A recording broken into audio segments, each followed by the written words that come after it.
Nós estamos aqui no Instituto Butantan para a segunda parte da aula Ecologia e Classificação das Serpentes Peçonhentas.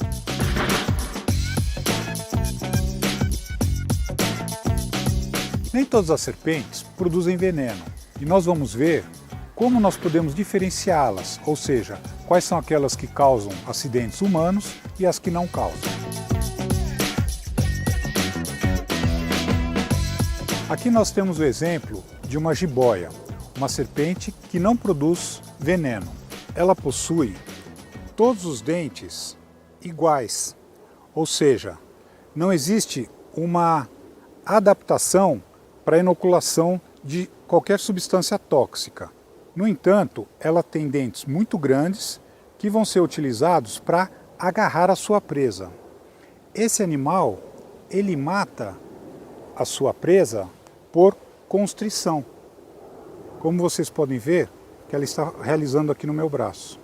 A serpente não quebra os ossos do seu alimento. Ela acaba evitando, impedindo que o roedor ou qualquer outro mamífero respire e acaba matando por parada respiratória ou parada cardíaca.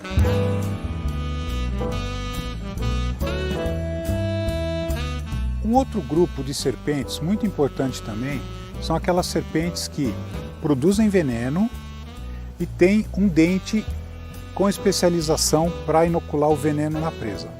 No entanto, essa especialização não é eficaz no caso de um acidente humano, ou pelo menos não é muito eficaz. Essa é uma falsa coral. O que diferencia muitas falsas corais das verdadeiras é a questão de ter capacidade ou não de estar injetando um veneno numa pessoa. Ela possui uma glândula de veneno localizada atrás dos olhos e ela tem um dente especializado para inocular o veneno nas suas presas. Esse dente é muito eficaz no caso de pequenos roedores, lagartos, mas no caso do ser humano ele é pouco eficaz.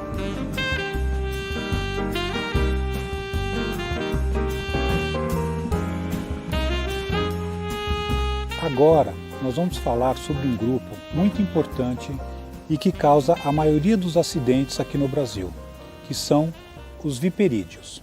Quem faz parte dessa família, por exemplo, é a cascavel.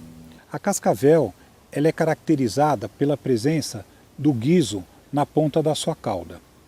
Todos os animais dessa família, que inclui as cascavéis, as jararacas e as surucucus, possuem um orifício localizado entre a narina e os olhos chamado de fosseta loreal. Esse órgão é capaz de diferenciar temperaturas do ambiente. Quando um roedor ou qualquer corpo quente passa na sua frente, ela consegue diferenciar e ter uma visão térmica desse animal. É dessa maneira que elas conseguem, mesmo no escuro total, predar o seu alimento.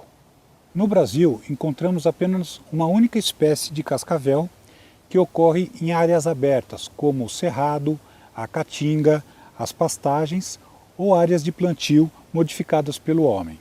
É um animal que se adapta muito bem às áreas que o homem ocupa, por isso o elevado número de acidentes que ocorre com esses animais. O nome científico desse animal é Crotalus duriçus, que significa maraca, guizo. E no caso de um acidente, deve-se tomar o soro anticrotálico.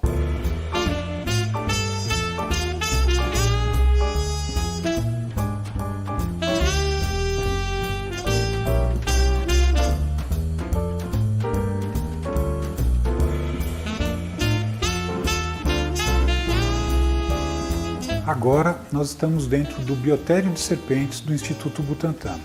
Aqui é que nós mantemos as serpentes peçonhentas retiramos o veneno, que vai ser usado então para fazer o soro antiofídico.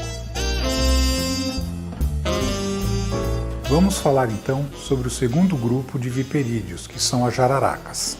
As jararacas, assim como as cascavéis, elas caçam por emboscada. Elas procuram na mata um local que seja passagem da sua presa, principalmente os roedores. E aí ficam quietas, esperando que eles se aproximem. Com a fosseta loreal, elas percebem então a aproximação através da diferença de temperatura e lançam o bote em suas presas, envenenando-as. Elas logo soltam e deixam que a presa corra e fuja. Depois de um tempo, através do rastro de odor que essa presa deixou no ambiente, elas vão dardejando a língua e procurando a presa que morreu alguns metros adiante. A jararaca é uma serpente típica da região sudeste do Brasil, mas esse grupo de serpentes pode ser encontrado em várias outras regiões. Existem cerca de 20 espécies de jararacas que ocupam o território nacional, cada uma com as suas especificações. Enquanto a Botrops jararaca é característica da região sudeste, existem outras que são típicas da Amazônia e algumas que habitam, por exemplo, a caatinga brasileira.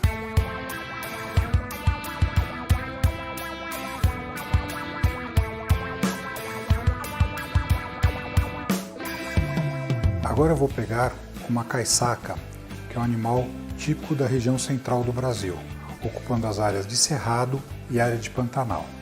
Essa serpente, quando jovem, tem um tipo de alimentação, que são anfíbios e lagartos. Conforme ela cresce, ela muda a composição do seu veneno e passa a se alimentar de roedores. Portanto, quando se estudam o veneno das serpentes, é importante levar em consideração a idade das mesmas. As jararacas são responsáveis por mais de 80% dos acidentes ofídicos que ocorrem no Brasil. E no caso de um acidente com um animal como esse, deve-se tomar o soro antibotrópico.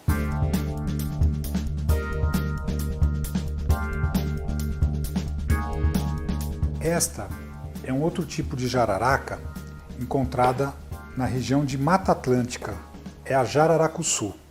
Esse nome vem do fato de ser uma jararaca grande, para os índios então, jararacuçu.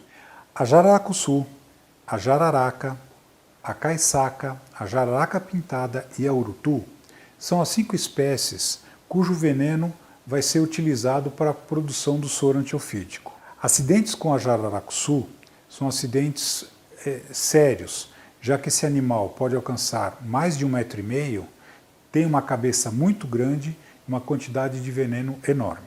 As jararacas, assim como as cascavéis, são vivíparas, ou seja, os filhotes já nascem formados, e normalmente esses nascimentos ocorrem nas épocas mais quentes e chuvosas do ano. Uma jararacuçu, por exemplo, pode ter 60, 70 filhotes numa única vez.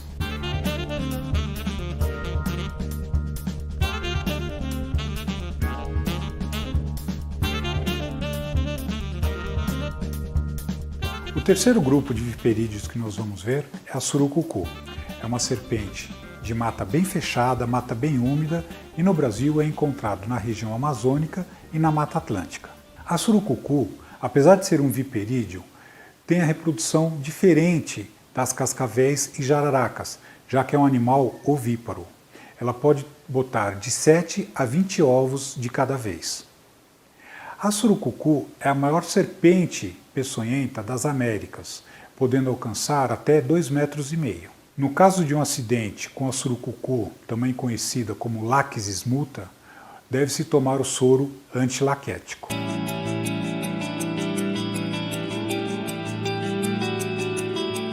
O quarto grupo de serpentes peçonhentas no Brasil são as corais verdadeiras.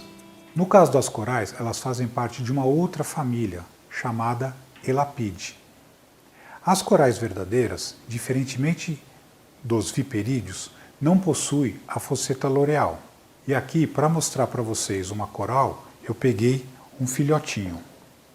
Esse é um animal recém-nascido, que também nasce a partir de ovos, portanto, as corais são serpentes ovíparas, assim como a surucucu. Mesmo desse tamanho, essa serpente pode causar um acidente grave, portanto, deve-se tomar muito cuidado.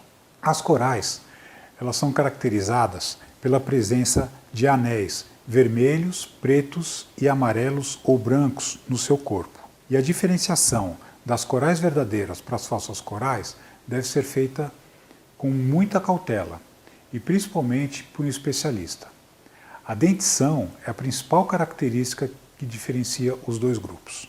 As corais podem ser encontradas também em todo o Brasil, sendo que para cada região nós temos espécies diferentes. É um animal semifossorial encontrado debaixo do folhiço, principalmente nas florestas. A dentição das corais verdadeiras é completamente diferente da dentição dos viperídeos.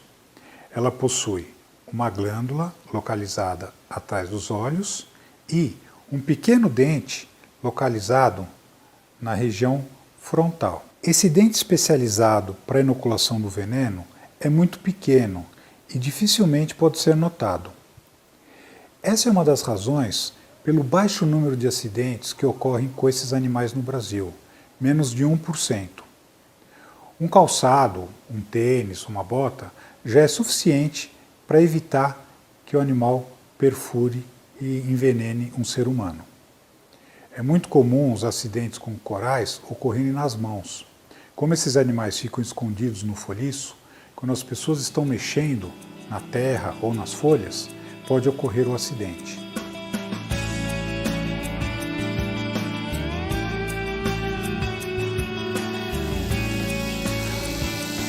A cascavel é caracterizada pela presença do guizo no final da cauda.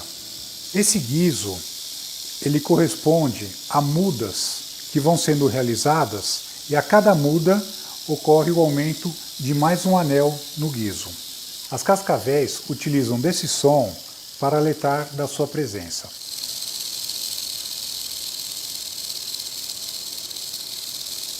Aqui no Instituto Butantan, nós fazemos a extração do veneno das serpentes, que será utilizado para a produção do soro antiofídico ou para as pesquisas. Agora eu farei para vocês a extração de uma jararacuçu. Por medida de segurança, todas as extrações realizadas no Instituto Butantan são feitas com o animal adormecido. Portanto, eu colocarei essa serpente nesse galão que já está cheio de gás carbônico. Após 5 minutos, o animal irá adormecer e então faremos a extração.